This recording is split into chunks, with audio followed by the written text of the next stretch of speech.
हाँ जी, good evening.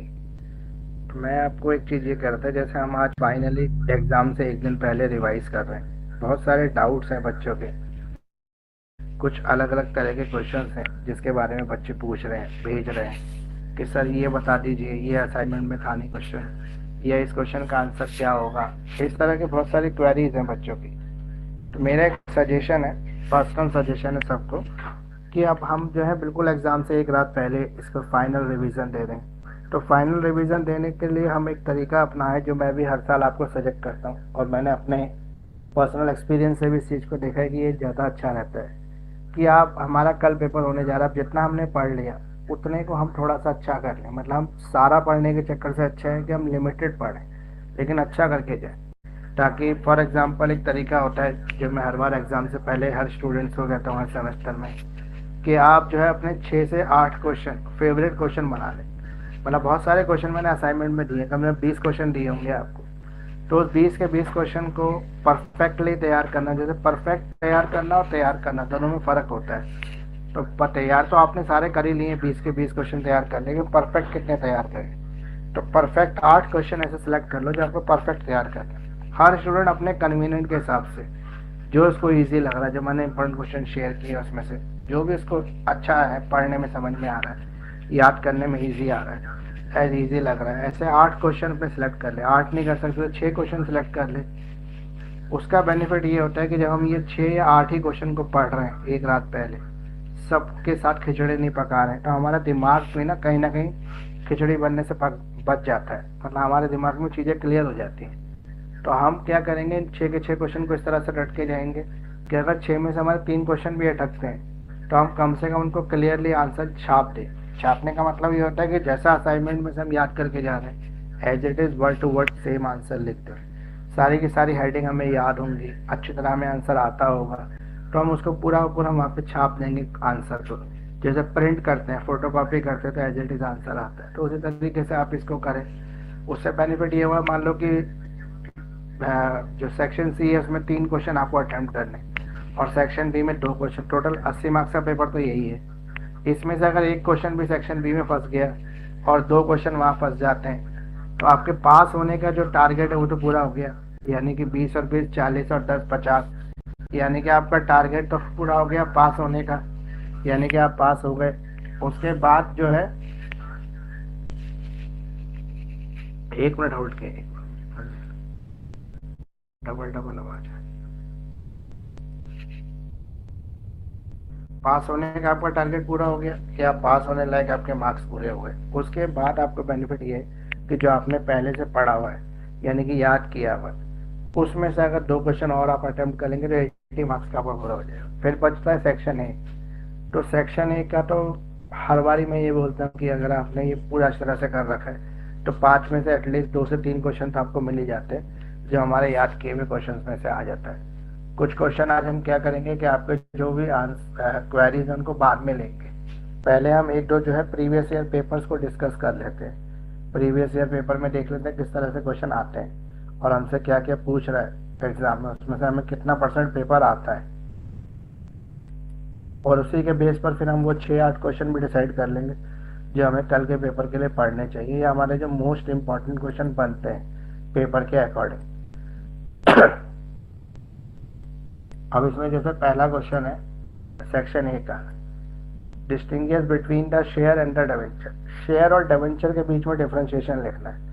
अब मैं आपको बताता हूँ कि जो सेक्शन ए का हमें आंसर लिखना होता है ना, वो हम कोशिश ये करें, एक तो सबसे लास्ट में अटैम्प्ट करेंगे सेक्शन ए। पहले हम सेक्शन ए अटैम्प्ट ही नहीं करेंगे, पहले हम सेक्शन सी अटैम्प्ट करेंगे, फिर सेक्शन बी अटैम्प्ट करेंगे, फिर सेक्शन ए अटैम्प्ट करेंगे। जब हम सेक्शन ए का ये आंसर अटैम्प्ट करेंगे तो इसका आंसर ना हम पैराग्राफ वाइज नहीं लिखेंगे। अब ये तो वैसे अच्छा क्वेश्चन है कि डिस्टिंग्विश है, यानी कि डिफरेंस बिटवीन है, तो हम सेंटर लाइन लगा के इधर शेयर लिखेंगे, इधर डिवेंचर लिखेंगे। फिर एक कॉलम और बनाएंगे जिसमें बेसिक ऑफ डिफरेंशिएशन लिख देंगे। जैसे पहला हुआ डेफिनेशन, तो दोनों की डेफिनेशन लिख दी। फिर हमने दूसरा पॉइंट ये लिख दिया कि जो शेयर होल्डर होते हैं वो कंपनी के ऑनर होते हैं, यानी कि उनको डिविडेंड मिलता है, और जो डिवेंचर्स होते हैं उनको परसेंटेज रिटर्न का कमिटमेंट होता है, जितना परसेंट डिवेंचर पे रिटर्न, जैसे 2% डिवेंचर अकाउंट को 2% रिटर्न मिलेगा। इसके बाद अगला लिख दिया कंपनी के अंदर लॉसेज होते हैं तो शेयर होल्डर लॉसेज को बेयर करते हैं। लेकिन डिबेंचर होल्डर बेयर नहीं करते। ऐसे हम 4 डिफरेंस लिख देंगे, बस बहुत है इसके लिए। 4 मार्क्स का क्वेश्चन है, 4 डिफरेंस बहुत होते हैं। और आपको ज़्यादा आता है तो 6 लिख दें, 7 लिख दें, बहुत बड़ा आंसर लिखने के चक्कर में ना पड़े। और पॉइंट वाइज लिखें, सेक्शन लिखो तो हमेशा ही पॉइंट में आंसर लिखें। 4 पॉइंट बना लें, बस 5 पॉइंट बना लें, 6 पॉइंट बना लें, कोशिश करें 4 ही पॉइंट अच्छे से 4 पॉइंट लिख दें बढ़िया तरीके से, जिसमें ना कोई हेडिंग ना कुछ, एक लाइन का हो, पढ़ते ही समझ में आ जाए एग्जामिनर के आप क्या कहना चाहते हैं। अगला क्वेश्चन है क्वेश्चन नंबर 2। डिस्टिंग्विश करना है आपको, डिफरेंशिएशन करना है मेमोरेंडम एसोसिएशन और आर्टिकल ऑफ एसोसिएशन। तो ये भी आपको दोनों ही पता है क्या है, जैसे मैंने आपको बताया रिवीजन में कि जो मेमोरेंडम एसोसिएशन है वो कॉन्स्टिट्यूशन होता है, और जो आर्टिकल ऑफ एसोसिएशन है वो रूल बुक है जिससे कंपनी चलती है, जो उसकी day to day operational expenses को मैनेज करना होता है, ऑपरेशंस को मैनेज करना होता है, डायरेक्टर की ड्यूटीज एंड पावर, ये सब आर्टिकल ऑफ एसोसिएशन का हिस्सा है। जैसे मैंने आपको एग्जांपल दिया था कि जो फादर रूल्स बनाते हैं फैमिली के लिए वो मेमोरेंडम है, और जो mother day to day activities को मैनेज करती है, रूल्स बनाती है, कितने बजे खाना मिलेगा, इतने बजे स्कूल के लिए आपको उठ के तैयार होना है, कॉलेज जाना है, कॉलेज से आके, ये सब जो है आर्टिकल ऑफ एसोसिएशन है। मदर्स रूल्स जो हो गए वो आर्टिकल ऑफ एसोसिएशन हो गए, और फादर्स रूल्स जो हो गए वो कॉन्स्टिट्यूशन हो गया, यानी कि मेमोरेंडम एसोसिएशन। और मेमोरेंडम एसोसिएशन को ज़्यादा समझना है तो कॉन्स्टिट्यूशन ऑफ इंडिया की तरह समझ लो इसको। इसके अंदर अमेंडमेंट का भी सेम प्रोविजन है जो कॉन्स्टिट्यूशन के अमेंडमेंट का, स्पेशल मेजोरिटी यानी कि 2/3। अगला है तीसरा question, briefly concept of 1 person company, 1 person company. तो कंपनी 3 तरह की डिफाइन की हुई है हमारे कंपनी लॉ के अंदर, 1 पर्सन कंपनी, प्राइवेट कंपनी और पब्लिक कंपनी। तो 1 पर्सन में एक व्यक्ति होता है, सोल प्रोप्राइटरशिप होती है, और प्राइवेट कंपनी में मिनिमम 2 पर्सन हो सकते हैं, और जो पब्लिक कंपनी है उसके अंदर मिनिमम 7 लोगों की जरूरत होती है कंपनी शुरू करने के लिए। उसके बाद अगला है हमारा, what you understand by the term declaration of solvency. तो सॉल्वेंसी का मतलब क्या होता है, यानी कि वो पार्टनर क्या हो गया, सॉल्वेंसी किसे कहते हैं बताइए, किसी को पता है तो। सर दिवालिया हो गया है, बैंकरप्ट हो गया है। नहीं नहीं तो सर, दिवालिया insolvent- होने से पहले हम खुद ही बंद कर रहे हैं कंपनी हाँ की वो तो मीटिंग। दिवालिया होना तो इंसॉल्वेंसी हो गई। Yes sir. ये सॉल्वेंसी है, सर मतलब उसको पार्टनर ये, पार्टनर को निकाल देना। नहीं पार्टनर ये कहते हैं कि भाई हम डिसीजन लेके कंपनी बंद कर रहे हैं और सारे क्रेडिटर को पेमेंट कर रहे हैं, जितना पैसा जिसका बाकी है सबको दे रहे हैं, किसी का कोई पैसा रोक नहीं रहे, और हम सारी एसेट लाइबिलिटी को क्लियर करके कंपनी को बंद करने जा रहे हैं, वो है सोल्वेंसी की डिक्लेरेशन। मतलब हम सॉल्वेंट हैं, हम इंसॉल्वेंट नहीं है, हमारे पास पैसे की कमी नहीं है, लेकिन हम कंपनी को और आगे रन नहीं करना चाहते। कंपनी बंद करने अपनी सारी लाइबिलिटीज़ की पेमेंट कर देती है, सारी एसेट्स को डिस्पोज कर देती है, उसे कहते हैं डिक्लेरेशन ऑफ सॉल्वेंसी। सर क्या हम इसको वॉलेंटरी वाइंडिंग अप से रिलेट कर सकते हैं? हाँ कर सकते हो आप, क्योंकि आपको अगर पता हो तो 2013 में जो कंपनी एक्ट के अंदर जो अमेंडमेंट हुआ उसके अंदर वॉलेंटरी वाइंड अप को हटा दिया गया और उसको डाल दिया उसमें बैंक, और कौन सा एक्ट के अंदर डाल दिए, उसको किसी और एक्ट में डाल दिए, अभी मुझे एग्जैक्ट याद नहीं आ रहा, बैंक एंड मिसलेनियस एक्सपेंसेस, उसमें प्रोविजंस एंड एक्सपेंसेस से कुछ एक्ट में डाल दिया है। इसका मतलब ये है कि वॉलेंटरी वाइंड अप भी है, लेकिन डायरेक्टली कंपनी लॉ से नहीं जुड़ा हुआ, कंपनी लॉ से उसको हटा दिया। क्योंकि इसलिए हटा दिया है क्योंकि कंपनी लॉ में लिखा हुआ है कंपनी कभी मरेगी नहीं, कंपनी कभी मरती नहीं, अगर वो मरती नहीं है तो वॉलेंटरी वाइंड अप तो होगा ही नहीं, इच्छा मृत्यु में नहीं हो सकती ना उसकी, इसलिए एक्ट हटा के उसमें डाल दिए। जब पार्टनर इंसॉल्वेंट हो जाते हैं तो वो कंपनी की मीटिंग में से प्रपोजल पास कर देते हैं। चलिए 4th हो गया। अब अगला 5th क्वेश्चन है, सर्टिफिकेट ऑफ इनकॉर्पोरेशन क्यों कंसिडर किया जाता है कि इम्पोर्टेंट है। तो इम्पोर्टेंट है इसलिए कंसिडर किया जाता है क्योंकि जैसे बर्थ सर्टिफिकेट होता है तो उस तरह से कंपनी का भी तो बर्थ हो रहा है, कंपनी की सेपरेट लीगल आइडेंटिटी तैयार हो रही है। मतलब एक बात ध्यान रखना कि सेक्शन 1 के 4 ही पॉइंट लिखना, बहुत समय खराब मत करना। एक चीज़ और जो पिछली बार भी मैंने आपको बताया था कि हर नया आंसर नए पेज से शुरू करना है, क्योंकि आपके पास इंस्ट्रक्शन भी होती है, पेपर में लिखी होती है कि new answer starting from the fresh page. तो फ्रेश पेज से आपको नया आंसर स्टार्ट करना है। ये नहीं होता कि इस पेज में अगर स्पेस बच गया है, मान लो कि लिखते लिखते 2 लाइनें अगले पेज में चली गई, आपको लगता है पूरा पेज क्यों खराब करें, हमारी तो एग्जामिनर की नज़र में वो खराब हो जाएगी इमेज, वो सोचेगा कि पेपर शीट भरने के लिए ऐसा काम किया है। लेकिन अगर 2 लाइन पे नेक्स्ट पेज में चली जाती है तो भी आपको फ्रेश पेज से ही नया आंसर शुरू करना है, क्योंकि वहाँ पे क्लियर इंस्ट्रक्शन लिखी हुई है, एग्जाम में लिखी हुई है आंसर बुकलेट में। अब की बार जल्दी जाओगे तो पीछे होती है जिसमें OMR शीट के पीछे की तरफ इंस्ट्रक्शन होते हैं, कोई 10-12 इंस्ट्रक्शन है, उसको ध्यान से पढ़ना, उसमें एक इंस्ट्रक्शन ये भी है। तो ये हो गए आपके 5 क्वेश्चन। अब आपका आ गया क्वेश्चन नंबर बी आ गया। तो बी सेक्शन में क्वेश्चन 6 है, what is winding up. Winding up क्या होता है? When can a company be wound up by the tribunal.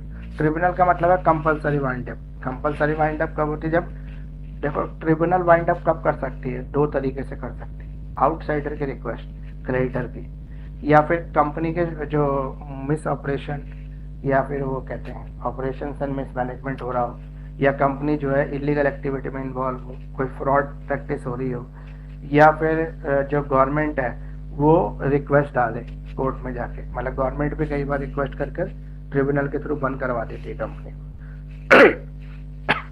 अब मैंने असाइनमेंट में इसका बहुत लंबा चौड़ा सा आंसर दे रखा है, उतना बड़ा आंसर आपको लिखने की जरूरत नहीं है, आप कोई 10 पॉइंट उसके याद कर लो कब कोर्ट जो है ऑर्डर दे सकती है वाइंडिंग अप का, और वही लिख देना। बस पहले वाइंडिंग अप की डेफिनेशन लिखना, 10 पॉइंट वो लिख देना, और हर पॉइंट को 2-3 लाइन का एक्सप्लेनेशन कर देना।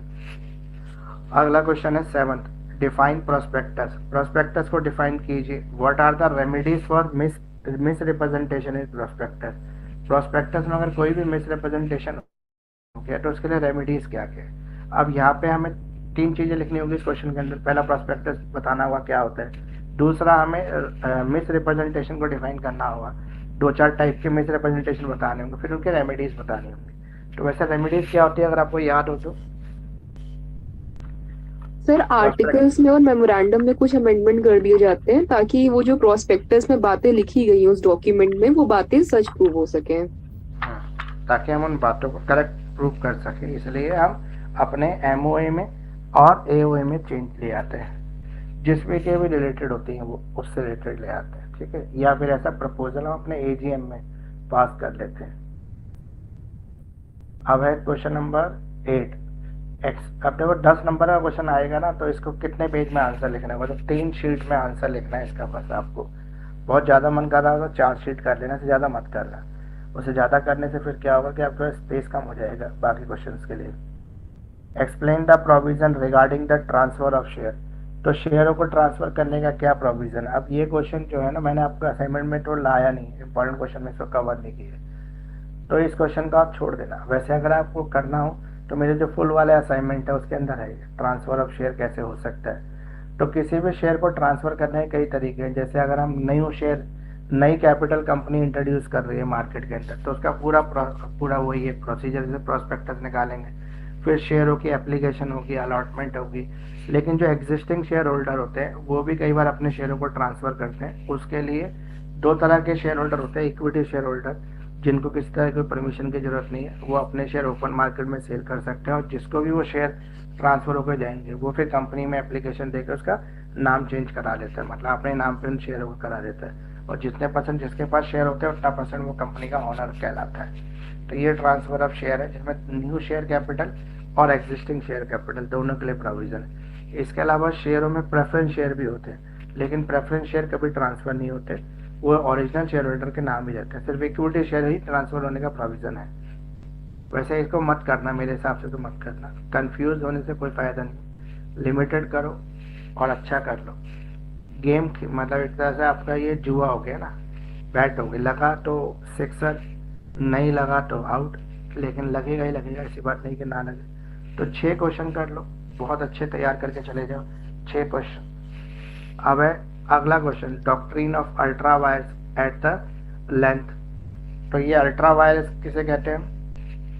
Beyond the power. कंपनी अपनी पावर से बियॉन्ड जाकर कोई काम परफॉर्म कर देती है। अब ये पावर कौन डिसाइड करता है कंपनी की? Memorandum of share. हमने जो अपने मेमोरेंडम में लिख दिया हम वही काम, केवल वही एक्टिविटी कर सकते हैं। उससे एक्स्ट्रा अगर हम थोड़ा भी करने की कोशिश करते हैं तो वो अल्ट्रा वायर्स हो जाता है। अल्ट्रा वायर्स को कौन अपोज कर सकता है? अल्ट्रा वायर्स के इशू को कौन अपोज, मतलब कौन रेज करेगा इसको?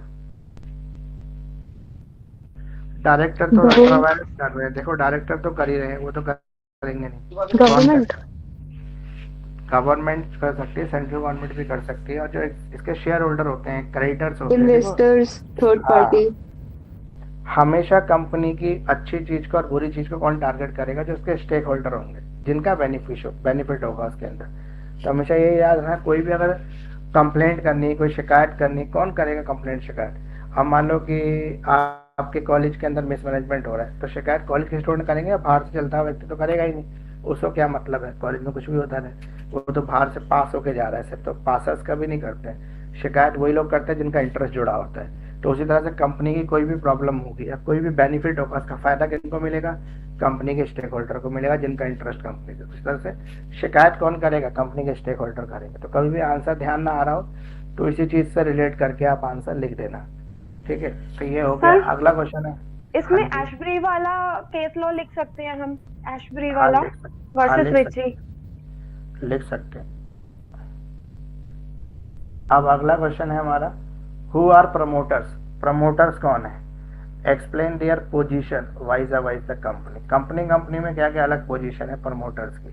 तो प्रमोटर के ऊपर तो मैंने पूरा आपको बताया है कि कंपनी जब सोचता है, मतलब कोई व्यक्ति अगर आपके मन में आइडिया आता है कंपनी को चालू करने का, तो सबसे पहला काम प्रमोटर का ही होता है। प्रमोटर सारा प्रोसेस हैंडल करता है कंपनी के रजिस्ट्रेशन से लेके कंपनी के एग्जिस्टेंस में आने का, ठीक है? कंपनी के जन्म होने तक सारा काम प्रमोटर का है, उसके बाद भी कंपनी के स्टेबल होने तक प्रमोटर का ही काम है।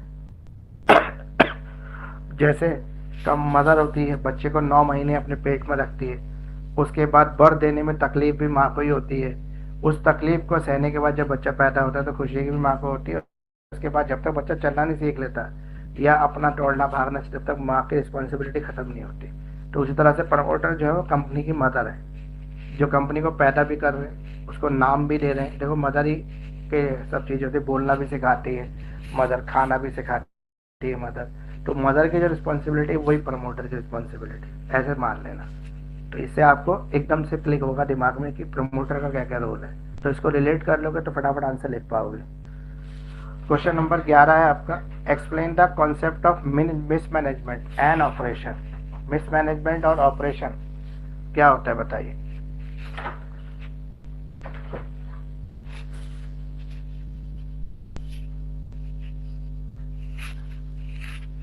ये तो बता ही सकते हो, मिसमैनेजमेंट ऑपरेशन।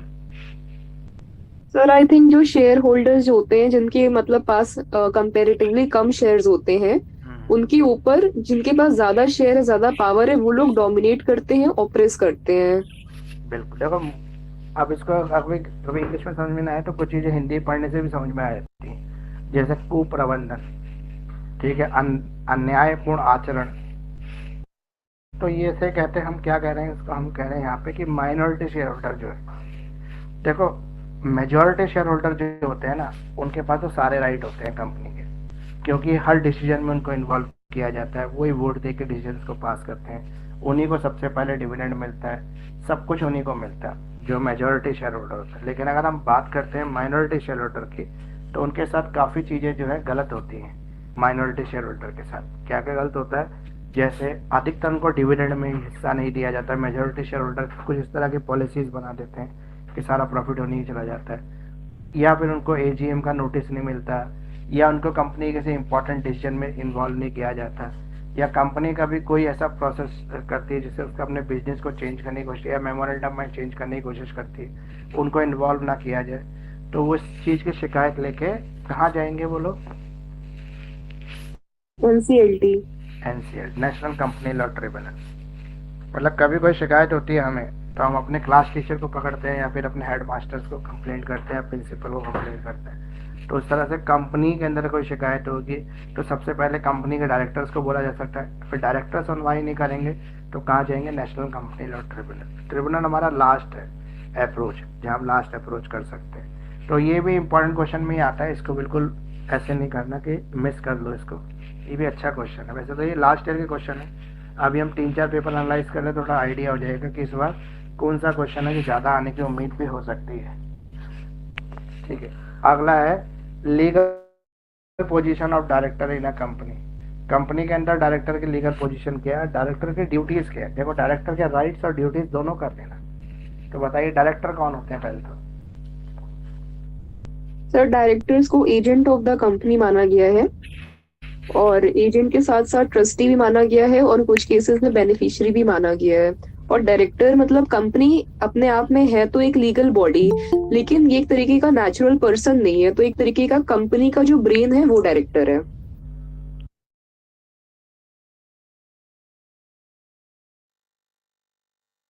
कंपनी का जो ब्रेन है, डायरेक्टर जो है कंपनी का ब्रेन। अगर कंपनी एक बॉडी है, जैसे कॉर्पोरेट बॉडी कहते हैं, जैसे ह्यूमन बॉडी में सबसे इम्पोर्टेंट रोल ब्रेन का है, सारे डिसीजन ब्रेन लेता है, ठीक है, सब कुछ ब्रेन करता है। तो डायरेक्टर के डेफिनेशन में तो ऐसे डिफाइन कर देना डायरेक्टर को कि सारे इंपॉर्टेंट डिसीजन लेना, सारे प्लानिंग करना, ठीक है, प्लानिंग का एग्जीक्यूशन करना, कंपनी के बिहाफ पे कॉन्ट्रैक्ट करना, ये सब ड्यूटीज जो है डायरेक्टर की हैं। फिर लीगल पोजीशन ऑफ डायरेक्टर, तो डायरेक्टर की लीगल पोजीशन 3 बताई हुई है यहाँ पे, एज ए ट्रस्टी, और कौन सा था, एज ए एजेंट, और as a organ of the body भी कह सकते हैं, यानी कि ब्रेन है उसका। तो ये तीनों जो है पोजीशन हो गई डायरेक्टर की। और कोई पोजीशन आपको याद आती है तो वो भी लिख सकते हैं, कोई इसकी लिमिट नहीं है। फिर है what are the duties of director, director की ड्यूटीज़ क्या है। तो आप इसकी जो लीगल ड्यूटीज़ हैं, जो इसकी ड्यूटीज़ है क्रेडिटर के लिए, शेयर होल्डर्स के लिए, वो सब ड्यूटीज़ इसके अंदर आप लिख देना। तो कोई 10-12 ड्यूटी याद करके रखना कम से कम। अगर फिर भी आंसर लिखने में थोड़ा सा कम पड़ रहा और आपको ड्यूटीज़ और याद नहीं आ रही है, तो आप राइट्स लिख देना इसके डायरेक्टर के, ठीक है। राइट्स और ड्यूटीज़ आपस में रिलेट करती हैं, पर आप राइट्स ऑफ डायरेक्टर लिख के भी, हेडिंग लिख के भी लिख दोगे तो भी चल जाएगा आंसर में, कोई दिक्कत नहीं है। Describe the duties of the court to protect the interest of creditor and shareholder. तो कोर्ट्स की क्या ड्यूटी है, क्रेडिटर और शेयर होल्डर के इंटरेस्ट को प्रोटेक्ट करने की। तो ये इसमें मिस मैनेजमेंट और ऑपरेशन वाला जो क्वेश्चन हमने ऊपर पढ़ा था, वही आंसर इसमें भी आएगा। इसमें भी वही ड्यूटी है कि अगर माइनॉरिटी शेयर होल्डर के साथ या क्रेडिटर्स के साथ कुछ भी ऐसा हो रहा है जो ठीक नहीं है, गलत है, तो उसके लिए वो शिकायत लेके नेशनल कंपनी लॉ ट्रिब्यूनल जा सकते हैं। जैसे फॉर एग्जांपल कि कंपनी की एजीएम का नोटिस नहीं मिल रहा उनको, कई सालों से उनको डिविडेंड में शेयर नहीं मिल रहा है, उनको कंपनी का जो ऑडिटिंग के बाद जो फाइनेंशियल पोजीशन होती है उसके बारे में कुछ पता नहीं लग रहा है, ठीक है, कंपनी के नेचर ऑफ बिजनेस में उनको दिक्कत आ रही है कि कंपनी शायद अपने बेसिक जो बिजनेस है उससे हटकर अल्ट्रा वायर्स कर रही है, तो इस वजह से, या फिर डायरेक्टर जो है सारा प्रॉफिट खुद ही ले रहे हैं, या मेजोरिटी शेयर होल्डर को सारा प्रॉफिट मिल रहा है, तो इस सब तरह की शिकायतें लेके वो जा सकते हैं। क्रेडिटर भी जा सकते हैं इसी इन्हीं शिकायत को लेके। एक और क्रेडिटर के लिए इंक्लूड हो जाती है इसमें, जब क्रेडिटर को ये लगता है कि उनको जो पैसा मिलना चाहिए, जो प्रॉमिस किया था वो ब्रीच हो जाए। फॉर एग्जाम्पल क्रेडिटर को प्रॉमिस था कि हर साल 20,000 रुपये मिलेगा, वो नहीं मिला 2 साल से, तो ब्रीच ऑफ पेमेंट हो गया ना, तो वहाँ पे भी वो नेशनल कंपनी लॉ ट्रिब्यूनल जा सकते हैं। लेकिन कहीं पर भी जाने से पहले कुछ प्रोसीजर हमें पूरा करना होता है। जैसे हम शिकायत लेकर डायरेक्ट हेड मास्टर के पास नहीं जाते हैं ना कॉलेज में, सबसे पहले अपने क्लास टीचर को इन्फॉर्म करते हैं, सब्जेक्ट टीचर को इन्फॉर्म करते हैं जिससे क्लास में मिसबिहेव हुआ। तो इसलिए सबसे पहले हमारी रिस्पॉन्सिबिलिटी है बोर्ड ऑफ डायरेक्टर को बोलने की। बोर्ड ऑफ डायरेक्टर को बोलने के बाद कोई सुनवाई नहीं होती है, तो हमारी ड्यूटी है कंपनी के जो ऑनर होते हैं, जो मतलब कंपनी के जो प्रमोटर्स होते हैं, बेसिक शेयर होल्डर, सब्सक्राइबर जो होते हैं, जैसे 7 लोग मिलकर पब्लिक कंपनी शुरू करते हैं, तो वो 7 लोग जो फाउंडर मेंबर हैं कंपनी के, उनको इन्फॉर्म करते हैं। अगर वहाँ भी कोई सुनवाई नहीं होती तो फिर हम जाते हैं नेशनल कंपनी लॉ ट्रिब्यूनल, यानी कि प्रिंसिपल तक शिकायत बहुत बाद में पहुँचती है, पहले क्लास टीचर, फिर हेड मास्टर, फिर उसके बाद प्रिंसिपल। तो उसी तरह से यहाँ पर भी हम शिकायत कर रहे हैं, तो सेम प्रोसेस रहेगा। सबसे पहले डायरेक्टर जो हमारे क्लास टीचर थे, उसके बाद फिर हम कंप्लेंट लेके चले जाएंगे कहाँ पे, अपने हेड मास्टर के पास। तो हेड मास्टर वो डिपार्टमेंट का हेड होता है, जैसे लॉ डिपार्टमेंट का कोई एक हेड होगा, उसको हम कंप्लेंट लेके, या हॉस्टल में हमारे पास जो फ्लोर पे या कोई वार्डन होते हैं, जैसे वार्डन तो सबसे ऊपर लेवल हो गया, तो फिर लास्ट में हम प्रिंसिपल के पास जाकर शिकायत करेंगे। तो उसी तरह से सबसे पहले डायरेक्टर, उसके बाद वो मेंबर सब्सक्राइबर जिन्होंने कंपनी शुरू की थी, फाउंडर मेंबर, फिर उसके बाद हम शिकायत लेके जाएंगे नेशनल कंपनी लॉ ट्रिब्यूनल। क्योंकि हम डायरेक्ट कंपनी लॉ ट्रिब्यूनल चले जाते हैं तो हो सकता है कोर्ट हमें डायरेक्ट कर दे कि पहले डायरेक्टर के पास जाइए, वहाँ से अगर कोई सुनवाई नहीं होती तो फिर आप वापस आ सकते हैं कोर्ट। तो इसीलिए पहले हमें प्रोसेस पूरा करना चाहिए। तो ये आपका 2022 जो लास्ट ईयर पेपर आया था वो हो गया। अगर मान लो यही पेपर आपका एग्ज़ाम में आता है तो सेक्शन बी में तो आपके गिने चुने 2 ही क्वेश्चन आपको अच्छी तरह आते थे, वो दोनों आप अटैम्प्ट कर लेंगे। लेकिन सी में अगर यही क्वेश्चन आ जाते हैं जो अभी इसमें दिख रहे हैं 5 क्वेश्चन, इनमें से आप कौन सा अटैम्प्ट करेंगे? ये पहला डॉक्ट्रिन ऑफ अल्ट्रा वायर्स, फिर प्रमोटर, फिर मिस मैनेजमेंट, फिर है लीगल पोजीशन, फिर है ड्यूटीज ऑफ कोर्ट जो प्रोटेक्ट करती है क्रेडिटर और शेयर होल्डर के इंटरेस्ट। तो 3 क्वेश्चन अटेम्प्ट करने, तो कौन से 3 अटेम्प्ट करोगे आप? 9, 10 और 12। Sir promoters, hmm. Legal duties, legal duty of director और प्रमोटर, ये 2 क्वेश्चन तो अटेम्प्ट और करेंगे। सर ये 12, 13 और 10। यस सर, बिल्कुल सही, यही करेंगे। मतलब बहुत सारे वर्ड आप करोगे, कौन कौन से? प्रमोटर, 10, लीगल 12 और ड्यूटी, 13। 10, 12 और 13। ओके, ठीक है। अभी हम एक बार 2021 का पेपर और देख लेते हैं। ये 2022 का पेपर था, अब 2021 का एक बार देखते हैं पेपर।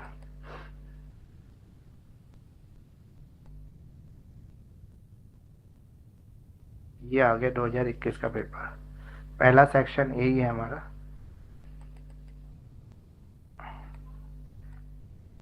Separate legal entity. इसको मतलब आपको प्रकाश डालना है, इलस्ट्रेट करना है, इस पे कुछ रोशनी डालनी है। तो क्या होता है कंपनी की सेपरेट लीगल एंटिटी, क्या होती है? तो उसको कौन रन कर रहा है और वो कैसे, मतलब उससे ऐसे कुछ है इसका। सर एक कंपनी सर आर्टिफिशियल सैलमन वाला केस था। Salmon versus salmon handsome.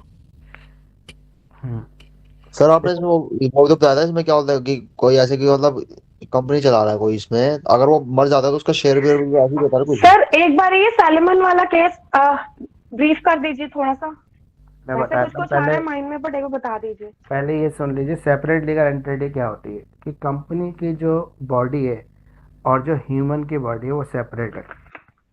मतलब कंपनी अपने मालिकों से अलग व्यक्ति है, और उस व्यक्ति का जन्म जब हुआ जब सर्टिफिकेट ऑफ इनकॉर्पोरेशन आया, ठीक है। तो इसलिए ये सेपरेट लीगल एंटिटी का मतलब ये होता है कि कंपनी अपने ऑनर से अलग अपनी आइडेंटिटी रखती है। उसका नाम अलग है, उसकी पहचान अलग है, उसकी लाइबिलिटीज अलग है, उसकी एसेट्स अलग है। इसमें जब क्वेश्चन एग्जाम में पूछेगा तो एक लाइन में डेफिनेशन लिख देना, दूसरी लाइन में आप ये लिखना इसके बेनिफिट क्या होते हैं। इसका बेनिफिट ये है कंपनी केस कर सकती है, कंपनी के ऊपर केस हो सकता है उसके नाम से। दूसरा बेनिफिट, कंपनी अपने नाम से एसेट परचेज कर सकती है, कंपनी अपने नाम से कॉन्ट्रैक्ट कर सकती है। ये हो गए कॉमन 2 सी। इसके फायदे लिख देना, ठीक है, और 2 इसके लाइबिलिटीज लिख देना, इसके नुकसान लिख देना, ठीक है। नुकसान क्या है सेपरेट लीगल आइडेंटिटी के?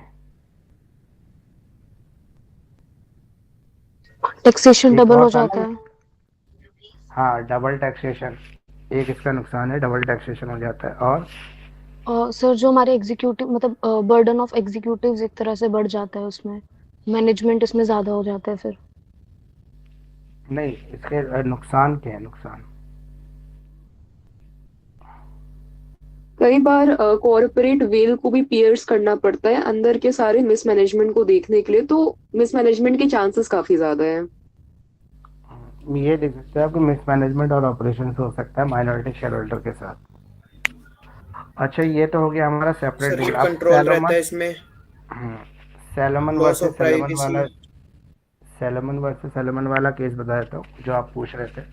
उसमें ये था कि एक सैलमन होता है जिसका शू बिजनेस होता है, इसका बहुत अच्छा बिजनेस चल रहा होता है। एक दिन इसको ऐसा लगता है कि मुझे ना थोड़ा सा फंड बढ़ाना चाहिए, कैपिटल रेज करनी चाहिए। तो ये क्या करता है कि अपनी कंपनी, जो प्राइवेट कंपनी होती है, सोल प्रोप्राइटरशिप को पब्लिक लिमिटेड कंपनी बनाने की कोशिश करता है। तो उसमें 60 मेंबर चाहिए होते हैं। तो ये क्या करता है, खुद मेंबर हो जाता है, अपनी वाइफ को बना देता है, 4 बच्चों को भी बना देता है।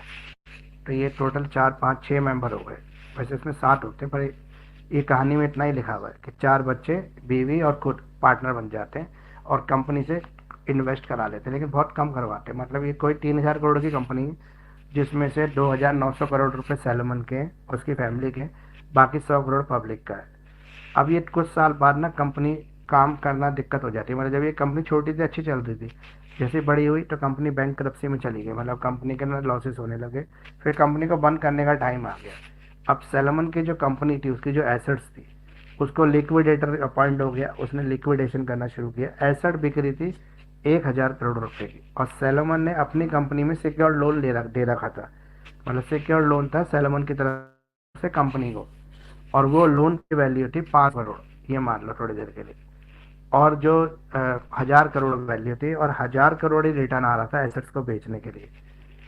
अब जो एक आउटसाइडर था जिसका पैसा लगा हुआ था, उसने क्लेम कर दिया कोर्ट में जाके, सैलमन ने क्या किया, जो भी पैसा एसेट्स को बेचने से आया वो सारा अपने हेड में ट्रांसफ़र कर लिया। बोला क्यों, मैं अपने हेड में कर रहा हूँ क्योंकि मेरा सिक्योर्ड लोन है।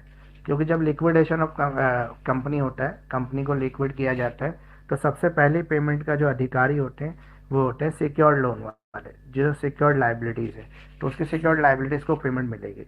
लेकिन ये जो आउटसाइडर होते हैं वो कहते हैं तो बेईमानी, क्योंकि सैलमन की कंपनी थी, सैलमन ही चला रहा था, ये सब जो पार्टनर है ये भी उसकी फैमिली मेम्बर ही हैं, तो एक तरह से उसकी फैमिली की कंपनी है ये।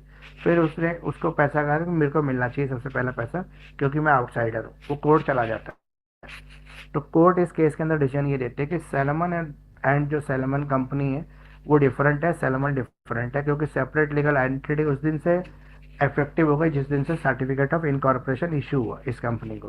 तो सर्टिफिकेट ऑफ इनकॉर्पोरेशन इशू होते ही सैलमन अलग व्यक्ति हो गया, सैलमन एंड कंपनी अलग व्यक्ति हो गई।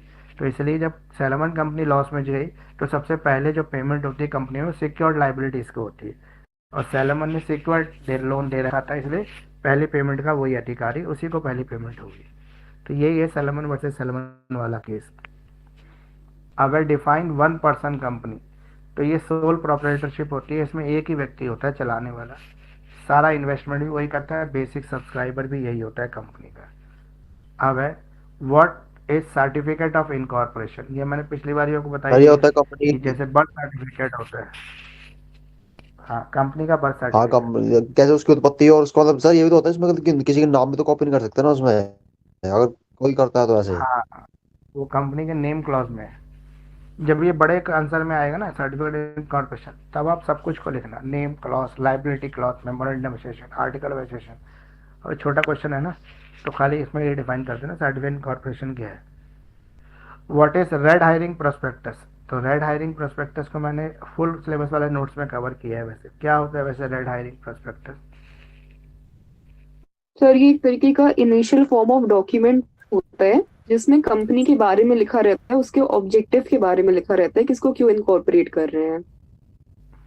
मतलब ये एक ऐसी मतलब आकर्षक विज्ञापन है जिसको देखने से पूरा पता लग पा, थोड़ा सा देखने से सारा पता लग जाता है, मतलब अट्रैक्टिव स्लोगन टाइप हो गया। रेड हायरिंग प्रोस्पेक्टर इस तरह से बनाया जाता है कि अट्रैक्ट करेगा शेयर होल्डर्स को। What are the disadvantage of incorporation, incorporation के डिसएडवांटेजेस क्या है? तो disadvantage of separate legal identity लिख देना आप इसके अंदर, ठीक है? समझ रहे हो मैंने क्या बोला आप इसके अंदर? Yes, sir. मैंने इसमें ऐसा क्यों बोला है कि सेपरेट ऑफ लीगल एंटिटी लिख देना डिसएडवांटेज, जबकि इसमें तो डिसएडवांटेज पूछा इनकॉर्पोरेशन की। सर कंपनी अगर इनकॉर्पोरेट हो गई तो उसकी आइडेंटिटी तो अपने आप ही अलग हो जाएगी ना इंडिविजुअल से। इसीलिए मैंने ऐसे बोला आपको, सबसे पहले इनकॉर्पोरेशन की डेफिनेशन लिख देना, फिर इनकॉर्पोरेशन का प्रोसेस छोटा सा डिफाइन कर देना, फिर डिसएडवांटेज में सेपरेट लीगल एंटिटी के डिसएडवांटेजेस लिख देना अगर आपको इनकॉर्पोरेशन, वैसे सेम ही है वैसे तो दोनों। अगला क्वेश्चन है आपका 6-7 वाला, डिफाइन करना है prospectus, what remedies of miss representation in prospectus. ये सेम क्वेश्चन पिछली बार वाला ही रिपीट हो गया, मतलब 2022 वाला है। व्हाट इज डेवेंचर, डेवेंचर क्या है? डिफरेंट काइंड्स ऑफ डेवेंचर क्या है जो कंपनी इशू करती है। सिक्योर्ड, अनसिक्योर्ड डेवेंचर होते हैं, ठीक है, और debenture with fix rate of return, ये भी डेवेंचर होते हैं। तो डेवेंचर्स के बारे में अगर पता हो तो ठीक है, नहीं तो कोई दिक्कत नहीं है। इसमें अगर सेक्शन बी में आप अटेम्प्ट करने जाओगे तो 6 और 7 आप अटेम्प्ट कर लेना, ये दोनों ही क्वेश्चन आपको असाइनमेंट में कवर है। अब हम सेक्शन सी में आके देख लेते हैं क्या है। तो ये हमारा सेक्शन सी है। हु आर प्रमोटर, प्रमोटर कौन है, एक्सप्लेन करें इनकी पोजीशन। देखो प्रमोटर यहाँ भी आया है सी सेक्शन में 21 में, और 22 में भी आया है सी सेक्शन में प्रमोटर, हो सकता है 23 में भी प्रमोटर आ जाए, तो प्रमोटर क्वेश्चन तो कर ही लेना। फिर देखो क्वेश्चन नंबर 11 अल्ट्रा वायर्स, 22 में भी आया है, 21 में भी आया है, तो हो सकता है आपके अब भी आ जाए, तो अल्ट्रा वायरस को भी तैयार करके रखना अच्छी तरह से क्वेश्चन को। लिफ्टिंग ऑफ कॉर्पोरेट वेल भी तैयार करके रखना, वो भी अच्छा क्वेश्चन है। What is mean by reconstruction और अमलगमेशन, रिकंस्ट्रक्शन अमलगमेशन क्या होता है, कंपनी के कॉन्टेक्स्ट में बताना है, बताइए। सर ये जो लिफ्टिंग वाला है ना सर, एक बार ये बता दीजिए, मैंने रिकॉर्डिंग में भी सुना था, मुझे समझ में नहीं आया। मैं सीधा सिंपल आपको बताया था, नई नई दुल्हन जब ससुराल आती है तो घूंघट बहुत ज्यादा करती है ना, उस घूंघट को कब हटाया जाता है? शक्ल देखने के लिए। नहीं, वो घूंघट अपने आप हट जाता है थोड़े दिन में। पहले पहले तो वो घूंघट करके घूमती रहती है ना घर में। ठीक है। कब हटता है घूंघट? सर थोड़े सर, जब वो टाइम घर में वालों अपने से आप हट घुलने जाता है, घुलने मिलने लग जब वो जाए। थोड़ा सा हाँ घुलने मिलने लगती है जब सबसे। वो अपने एडिकेशन को छोड़ देती है, मतलब वो बदतमीज हो जाती है। ये मजाक के सेंस में बता रहा हूँ, वैसे नहीं बोल रहा हूँ। ये क्या है मतलब है, जब कंपनी अपने बायलॉज को क्रॉस कर देती है, अपने एडिकेट्स को छोड़ देती है, तो लिफ्टिंग ऑफ कॉर्पोरेट वेल हो जाता है। जैसे मेमोरेंडम एसोसिएशन में लिखा हुआ है कंपनी को क्या काम करना है, कंपनी वो काम नहीं कर रही है तो कोर्ट ऑर्डर देता है लिफ्टिंग ऑफ कॉर्पोरेट वेल कर दो, कंपनी ने गलत तरीके से अपने बिजनेस को किया है, इलीगल एक्टिविटीज़ की है, शेयर होल्डर को लॉस हुआ है, तो जो उसके प्रमोटर हैं, जो उसके डायरेक्टर हैं, वो अपने पर्सनल फंड में से पैसा देंगे। क्योंकि देखो कॉर्पोरेट वेल लगाया क्यों जाता है, ये जो पर्दा है ये लगाया क्यों जाता है? ये लगाया इसलिए जाता है कि कंपनी की सेपरेट लीगल एंटिटी या मालिक की सेपरेट, मतलब एक पर्दा है कंपनी के मालिक के बीच में और कंपनी के बीच में। चल ठीक है, तो एक पर्दा है दोनों के बीच में। इस पर्दे को कब हटाएंगे? जब ये महसूस होता है कि कुछ फ्रॉड हो रहा है, पर्दे के पीछे कुछ गलत काम हो रहा है, तब हम पर्दे को हटा देते हैं। बस यही है लिफ्टिंग ऑफ कॉर्पोरेट वेल। अब इसको और टेक्निकली सर, वो जो आपने, हम इसको टेक्निकली किस तरीके से लिखेंगे अब? हाँ वही मैंने आपको बता रहा हूँ। टेक्निकली ऐसे लिखेंगे, जब कंपनी वायलेट कर रही है एमओएम को, मेमोरेंडम एसोसिएशन को, जब कंपनी वायलेट कर रही है आर्टिकल ऑफ एसोसिएशन को, जब कंपनी किसी फ्रॉड में इन्वॉल्व हो जाए, जब कंपनी अपने ऑपरेशंस ऑफ मिसमैनेजमेंट और ऑपरेशंस करने लगे माइनॉरिटी शेयर होल्डर के साथ, तब जब कंपनी किसी इलीगल एक्टिविटी में इन्वॉल्व हो जाए, जब सेंट्रल गवर्नमेंट कोर्ट के अंदर ऐसा कुछ करने के मतलब लिफ्टिंग ऑफ कॉर्पोरेट वेल करने के लिए रिक्वेस्ट करे, तब उस कंडीशन में लिफ्टिंग ऑफ कॉर्पोरेट वेल हो जाती है। ठीक है, ठीक है सर। और सर वो जो आपने एक और बताया था अल्ट्रा वायरस, अगर अपने उसके अंदर अधिकार हम, क्षेत्र से बाहर जाके काम करना। जी, अगर उसके अंदर हम ऐश्वर्य वाला केस पूरा लिखाएं तो वो इनफ होगा? देखो केस लॉज लिखने से आपको 2-3 मार्क्स तो मिल सकते हैं, लेकिन ठीक है। आंसर नहीं लिखोगे तो मार्क्स कैसे मिलेंगे? अगर मैं 20 नंबर में आ गया ये, तो ठीक है। अल्ट्रा वायरस को पहले डिफाइन करोगे, फिर अल्ट्रा है। वायरस की कॉजेज लिखोगे, फिर उसके रेमेडीज लिखोगे, फिर उसके बाद केस लॉस लिखोगे। सर इस जी तरह दो से केस आंसर बहुत। लिखा जाता है। सर जी इलस्ट्रेशन लिख सकते हैं, आपने कहा था कल इलस्ट्रेशन भी लिख हाँ, सकते हैं। जब मान लो कि कोई केस लॉस आपको याद नहीं है, मतलब थोड़ा थोड़ा सा याद है, जैसे सैलोमन वर्सेस सैलोमन, आपको नाम तो याद है लेकिन केस लॉस याद नहीं प्रॉपर, तो सैलोमन वाला नाम मत लिखना, मिस्टर ए बी करके लिख देना। उसमें क्या होगा कि आपके केस सही हो जाएगा, मतलब मार्क्स मिल जाएंगे, वो केस लॉस के बराबर है। मान लो केस लॉस के 3 मार्क्स हैं तो 3 के 3 मिल जाएंगे अगर आपका इलिस्ट्रेशन सही बैठा तो। माना सैलोमन सर्वे सैलोमन, अगर जिसको पता हो वो तो लिख देना। क्यों? क्योंकि एग्जामिनर को तो पता है ना केस, अगर आप गलत लिखते हो कि कुछ उल्टा सीधा लिखोगे तो वो तो समझ जाएगा कि आपने तुक्के मारे। चलिए, रिकंस्ट्रक्शन अमलगमेशन हो गया। उसके बाद क्वेश्चन नंबर 13 क्या है इसमें? Sir What is- reconstruction amalgamation नहीं हुआ, बीच में ही हमने आपसे पूछ लिया था क्वेश्चन। वो तो मैंने आपको कल भी समझाया था, रिकंस्ट्रक्शन क्या होता है, अमलगमेशन क्या होता है। अमलगमेशन में 2 कंपनियां मिलकर नई कंपनी बन जाती है, मतलब गले मिलना, अमलगमेट करना। और रिकंस्ट्रक्शन में नई कंपनी नए फ्लेवर के साथ आती, पुरानी कंपनी नए फ्लेवर के साथ आ जाती है, वो रिकंस्ट्रक्शन है। मतलब अपने में कुछ चेंजेस कर ले, जैसे नाम चेंज कर लेती है। फॉर एग्जांपल किसी कंपनी की मार्केट में नाम का बदनाम हुआ तो वो अपने नाम को परिवर्तित कर लेती है, बाकी सब सेम ही रहता है। नई मतलब पुरानी चीज़ नए फ्लेवर में आ जाती है, नई मतलब पुरानी शराब नई बोतल में आ जाए। What is understood by the term winding up? Winding up क्या है in relation to a company, और explain the voluntary winding up. तो वाइंडिंग अप वाला क्वेश्चन पिछली बार भी था, इस बार भी है। उस समय कोर्ट वाला था, इस समय वॉलंटरी वाइंडिंग अप है, तो वाइंडिंग अप भी कर लेना। तो 3 क्वेश्चन तो अभी मैंने आपको बता ही दिए, जैसे winding up, promoter, ultra vires. ठीक है, ये 3 क्वेश्चन तो हो गए, इन्हीं दोनों पेपर में से डिसाइड हो गए कि 3 हमें करने करना है। और देख लेते हैं भी धीरे धीरे कौन सा क्वेश्चन होता है। ये हो गया हमारा 2021 का पेपर। अब एक बार 2020 का पेपर देख लेते हैं।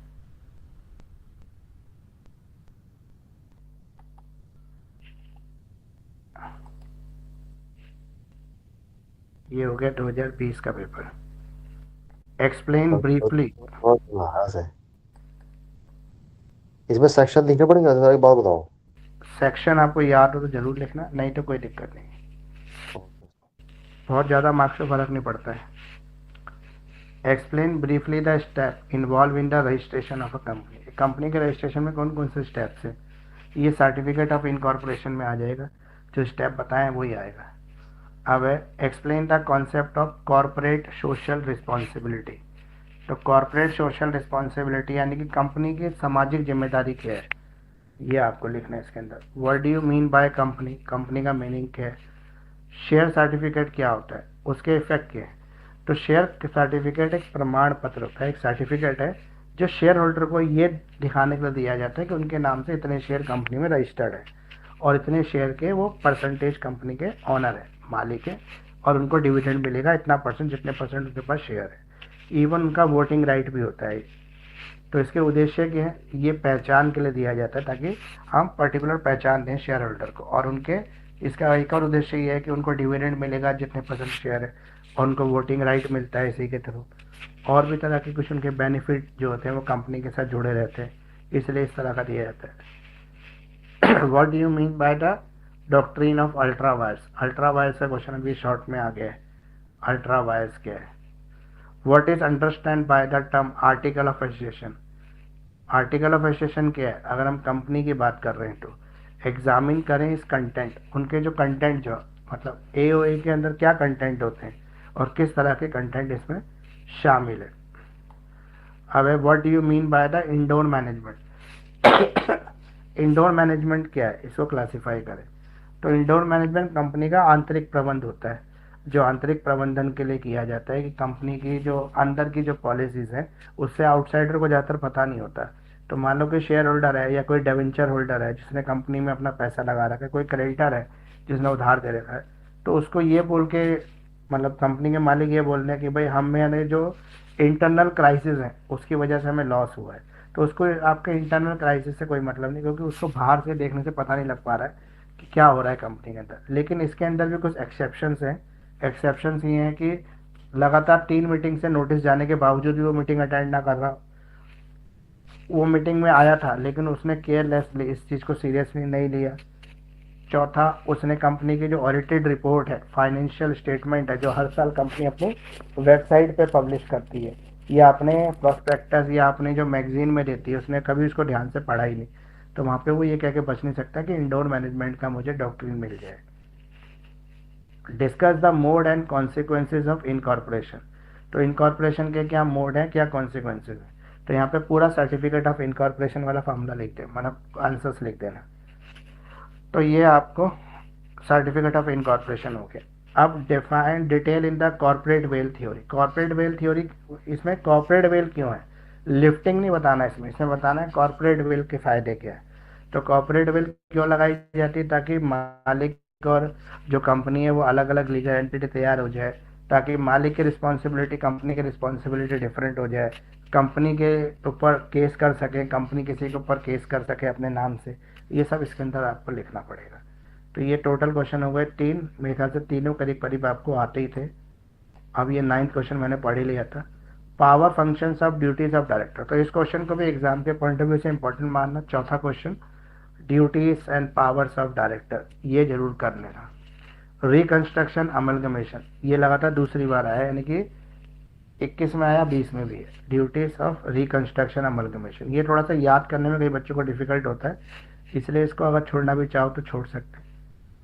अब ये मेमोरेंडम ऑफ एसोसिएशन और आर्टिकल ऑफ एसोसिएशन, ये क्वेश्चन में डिफरेंशिएशन दोनों में कर लेना, क्योंकि ये क्वेश्चन कभी 10 में पूछेगा मेमोरेंडम आर्टिकल, कभी मेमोरेंडम आर्टिकल 4 मार्क्स में पूछ लेगा सेक्शन ए में, और कभी डिफरेंशिएशन पूछ लेगा सीधा 20 मार्क्स में। तो इसलिए ये क्वेश्चन भी मत छोड़ना, ये आपका 5वां क्वेश्चन हो जाएगा, मेमोरेंडम और आर्टिकल ऑफ एसोसिएशन। ये discuss in detail the different modes of winding up. Winding up के जो है ये तो हमने पहले शायद कवर कर लिया है, लेकिन कवर किया तो वाइंडिंग अप क्वेश्चन भी जरूर करके जाना एग्जाम में। इसमें कंपलसरी वाइंडिंग अप और वॉलेंटरी वाइंडिंग अप दोनों करना। कुछ भी पूछता है घुमा फिरा के वाइंडिंग अप में यही आंसर आना है, मतलब जहाँ पे आपको वाइंडिंग अप समझ में आ जाए वहाँ पे यही आंसर लिख देना, और नहीं समझ में आ रहा कुछ भी तो दोनों वाइंडिंग अप लिख देना, कंपलसरी भी और वॉलेंटरी भी। जहाँ पे आपको ये क्लियर ना आ रहा हो कौन सा वाइंडिंग अप लिखना है। ये भी हो गया आपका 2020 का पेपर था ये, 2020 दिसंबर का। 2019 में हमारा सिलेबस चेंज हुआ था, उससे पहले अगर कोई पेपर होगा तो वो ओल्ड कोर्स का होगा। 2019 में पहली बार पेपर आया था न्यू सिलेबस का।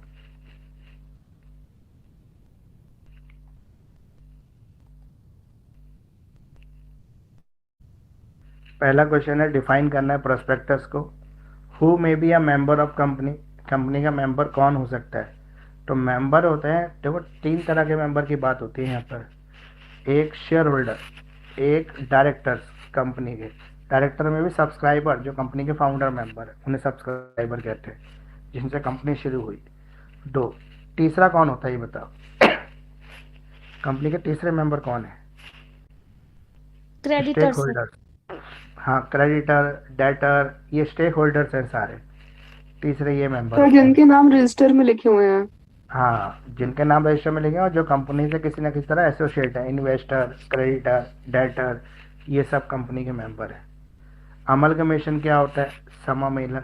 अमलगमेशन होता है वही कंपनी को मर्जर कर रहे हैं, 2 लोग मिलके अमलगमेशन कर रहे हैं, मतलब गले मिल रहे हैं और एक हो गए। अब 2 नहीं है, वो एक है।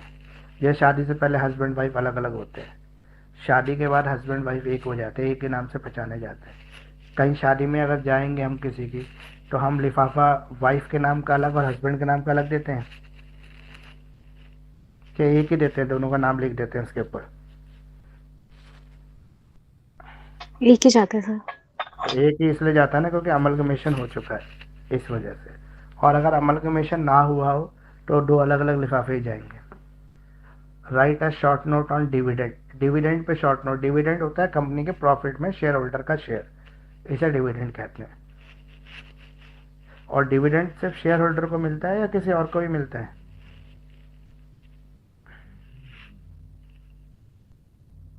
अगर किसी ने आपसे ये पूछ लिया कितनी तरह के शेयर होल्डर होते हैं तो आप क्या बताओगे। Equity share, preference share sir. बस 2 ही तरह के शेयर हैं, Yes. इक्विटी शेयर होल्डर और प्रेफरेंस शेयर होल्डर। दोनों में फर्क क्या है, इक्विटी शेयर होल्डर को डिविडेंड मिलता है, प्रेफरेंस वालों को डिविडेंड नहीं मिलता, सर्टेन रेट ऑफ इंटरेस्ट मिलता है, जो उनके टाइम पे जिनको मतलब जब उनसे सर्टिफिकेट इशू किया जाए तभी मेंशन करते थे 2%, 3%, 5%, वो रिटर्न मिलता है उनको। और एक सर्टेन टाइम पीरियड के बाद उनके शेयर खत्म हो जाते हैं, रिडीम हो जाते हैं। लेकिन sir equity share preference share holder और सर प्रेफरेंस शेयर और डिवेंचर सेम ही होते हैं। नहीं, अलग होते हैं, लेकिन सुनने में सेम से लगते हैं दोनों। ठीक है। मिनिमम सब्सक्रिप्शन, मिनिमम सब्सक्रिप्शन जो है सोल प्रोप्राइटरशिप में 1, ठीक है, और प्राइवेट में 2 और पब्लिक में 7। ये सब्सक्राइबर है, सब्सक्रिप्शन मतलब सब्सक्राइबर। जैसे यूट्यूब पे हमारा चैनल मोनेटाइज कब होगा, जब 1000 सब्सक्राइबर हो आपके पास। तो कंपनी कब रजिस्टर्ड होगी, सोल प्रोप्राइटरशिप रजिस्टर कराना चाहते हो तो 1 मेंबर ले आओ, आप प्राइवेट कराना चाहते हो तो मिनिमम 2 ले आओ, आप पब्लिक कराने आए हो तो मिनिमम 7 ले आओ मेंबर। इसमें कोई झंझट नहीं है, चाहे ब्लड रिलेशन के साथ क्यों ना हो, लेकिन 7 मेंबर होने चाहिए अलग अलग नाम के। अब section B, doctrine of indoor management, ठीक है। डॉक्ट्रिन ऑफ कॉर्पोरेट पर्सनैलिटी, देखो सेपरेट लीगल आइडेंटिटी का एक क्वेश्चन है ये, लेकिन बोल क्या दिया है यहाँ पे, कॉर्पोरेट पर्सनैलिटी। अब आप इसको घबरा जाओगे ये क्या है, तो ये फायदे लिखने हैं आपको सेपरेट लीगल एंटाइटी के, बस यही है। इसमें घुमा फिरा के क्वेश्चन पूछ लिया, बाकी वही है क्वेश्चन। तो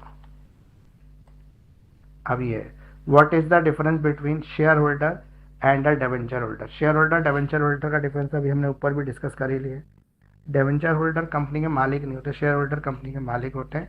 डिवेंचर होल्डर एक सर्टेन टाइम पीरियड तक कंपनी में रहते हैं, उसके बाद जब उनको रिडीम करा लेते हैं, मतलब रिडीम हो जाता है जब टाइम पीरियड पूरा होता है, और उनको एक रिटर्न मिल जाता है जिस रिटर्न का उनको कमिटमेंट होता है। लेकिन शेयर होल्डर जब तक कंपनी रहेगी तब तक उसके शेयर होल्डर रह सकते हैं, ट्रांसफर जरूर कर सकते हैं लेकिन उनकी अपनी मर्जी के ऊपर डिपेंड होता है। तो ये सेक्शन भी अगर यही वाला आता है मान लो, तो आप दोनों क्वेश्चन पहले वाले अटेम्प्ट कर लेंगे इसके, ये दोनों क्वेश्चन ही आपको अच्छी तरह आते थे सेक्शन बी के। अब ये वाला जो है question number 9, understand by the memorandum association various clauses, इसके क्लॉजेस लिखने हैं और इसका डिफरेंशिएशन करना है ओके। तो ये मैंने ऑलरेडी बता दिया आपको, जो 3-4 क्वेश्चन बता रखे हैं उसमें। अब ये वाइंडिंग अप, ये हम बता ही चुके। Just an equitable ground, just an equitable ground में पहले तो जस्ट एन इक्विटेबल ही लिख देना, जैसे क्रेडिटर, मिस ऑपरेशन, ठीक है, मिस मैनेजमेंट, ये सब इसके अंदर आएगा। जस्ट एन इक्विटेबल बेसिस होते हैं, या सेंट्रल गवर्नमेंट, या इलीगल एक्टिविटी, या against the sovereignty integrity, country के इंटीग्रिटी के अगेंस्ट कोई काम कर रही है कंपनी, तो जस्ट एन इक्विटेबल बेसिस पर उसका लिक्विडेशन हो सकता है। ठीक है, हमारे कोई फ्रेंडली कंट्रीज हैं, उनके अगेंस्ट कुछ ऐसा उसने फ्रॉड कर दिया है जिससे हमारे इंटरनेशनल रिलेशन डिस्टर्ब होते हैं, तो वो भी जस्ट एन इक्विटेबल ग्राउंड है। अब आगे, what do you meaning bye discuss the kinds of meeting, meeting के कितने काइंड्स हैं। पावर्स ऑफ डायरेक्टर, डायरेक्टर वाला मैंने पहले ही बता दिया। एक क्वेश्चन ये और कर लें, ये तो मैंने बता दिया, मिस स्टेटमेंट इन प्रोस्पेक्टस, लेकिन एक वो था ना मिस क्या था, miss representation and operations minority share holder के साथ जो था, वो भी क्वेश्चन याद कर लें। ऐसे 6 क्वेश्चन ही बनेंगे, आपके ज़्यादा क्वेश्चन बन नहीं पा रहे, लेकिन अगर ये 6 क्वेश्चन आप अच्छी तरह से याद करके जाते हो तो डेफिनेटली आपका ना एग्जाम में अच्छे मार्क्स हो जाएंगे। मेरा यही सजेशन है कि आप ये 6 क्वेश्चन जरूर करके जाओ, बाकी तो आप सारा पढ़ो ना पढ़ो आपकी मर्जी है, लेकिन एक सरसरी नज़र जितना पढ़ लिया उस पर डाल लो, और ये 6 क्वेश्चन को कुछ इस तरीके से तैयार कर लो कि बहुत अच्छे आप आंसर इसके लिख पाओ। मतलब कल तक यही 6 क्वेश्चन को बार बार देखते रहो बस। कुछ और पूछना है इन 6 क्वेश्चन में तो पूछ लो, और कुछ एक्स्ट्रा कुछ पूछना है आपको तो एक्स्ट्रा कुछ पूछना ये भी 6 क्वेश्चन रिपीट कर दे, नेम बताओ जिस जिसको याद है, एक एक क्वेश्चन सब बताते जाओ। एक तो सर डायरेक्टर एक वाला बार मैंने ग्रुप बोला में था, डाल दी, सर ग्रुप में डाल दीजिए, थोड़ा इजी रहेगा फिर। वो कोई भी आप में से लिख के डाल देना, मुझे तो एग्जैक्ट याद नहीं है, मैंने जब सजेशन दिया था। रिकॉर्डिंग तो मैं डालूंगा ही, इस रिकॉर्डिंग में आपको दोबारा सुनने को मिल ही जाएगा। फिर भी एक सर बार एक तो रिवाइज आपने कर लो। प्रमोटर्स बोला था, मैं एक एक करके बोलता हूँ। एक तो हमने डायरेक्टर्स बोला है, duties, responsibilities, position of director, ठीक है। और एक मैंने बोला था आपको कॉर्पोरेट वेल, अल्ट्रा वायर्स, 3 हो गए। प्रोस्पेक्टस, प्रमोटर 5 हो गए, और कौन सा रह गया बताओ। मेमोरेंडम और आर्टिकल ऑफ एसोसिएशन में क्या डिफरेंशिएशन है। इसके अलावा लिफ्टिंग ऑफ कॉर्पोरेट वेल और सेपरेट लीगल एंटिटी, ये टोटल 8 क्वेश्चन हो रहे हैं। सर एक second, lifting of corporate veil, separate legal entity, separate legal entities. Total 8 topic हो गए। सर एक और भी था ना, वाइंडिंग अप। वाइंडिंग अप, हाँ वो भी करना, वो तो जरूरी करना है, वो तो मेन क्वेश्चन में रख लो आप वाइंडिंग अप, बस इन्हीं को ही कर लेना। इसमें से भी आप ना सारे ना कर पा रहे हो तो 6 ही सिलेक्ट कर लेना अपने हिसाब से। सर ये तो 9 ही हुए ना। हाँ तो मतलब ये तो कर इसमें लेंगे से सर, भी इतना तो। आप 6 कर लो शॉर्ट, और उनको बहुत अच्छी तरह से याद कर लो। सर मेरे को बस ये जो सेपरेट लीगल एंटिटीज है ना, ये नहीं समझ में आ रहा है, मतलब ये क्यों नहीं समझ में आ रहा आपको, ये तो सबसे इजी टॉपिक है। ये समझ में नहीं आ रहा है सर। सर लियन का मतलब क्या होता है। इसका लीगल का लियन लियन लियन क्या है मुझे नहीं पता। राइट ऑफ लियन में सर हम लोग ने ये पढ़ा था ना कि किसी सामान को गिरवी रख दिया और हमने फिर उसका पैसा भी नहीं दिया, तो सामने वाला उस सामान को सीज करके रख लेगा, तो उसको राइट ऑफ लियन कहते हैं। ठीक है, अब बाकी सब चीज़ें छोड़ दो, इतनी ही चीज़ें ये पढ़ लो बस। 8 टॉपिक पढ़ लो या 9 टॉपिक जो हुए इनको पढ़ लो, इनमें से भी कम कर सकते हो, 6 कर लो, बहुत मोस्ट इम्पोर्टेंट जो आपको लग रहे हैं। सर एक माइन्यूट वाला क्वेश्चन था।